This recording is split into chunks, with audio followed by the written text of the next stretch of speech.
আমি রুমে ঢুকেই দেখি সাজিদ কম্পিউটারের সামনে উবু হয়ে বসে আছে। খটাখট কি যেন টাইপ করছে।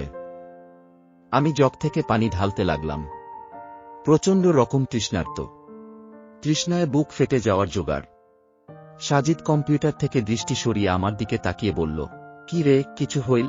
আমি হতাশ গলায় বললাম, না। তার মানে তোকে 1 বছর ড্রপ দিতেই হবে? সাজিদ জিজ্ঞেস করল। আমি বললাম, কি আর করা, আল্লাহ যা করেন ভালোর জন্যই করেন। সাজিদ বলল, তোদের এই এক দোষ, বুঝলি? দেখছিস পুওর অ্যাটেন্ডেন্সের জন্য 1 বছর ড্রপ খাওয়াচ্ছে, তার মধ্যেও বলছিস আল্লাহ যা করেন ভালোর জন্যই করেন। ভাই, এইখানে কোনো ভালোটা তুই পাইলি? বলতো, সাজিদ সম্পর্কে কিছু বলে নেওয়া দরকার। আমি আর সাজিদ রুমমেট। সে ঢাকা বিশ্ববিদ্যালয়ে মাইক্রোবায়োলজিতে পড়ে। প্রথম জীবনে খুব ধার্মিক ছিল, নামাজ কালাম করত,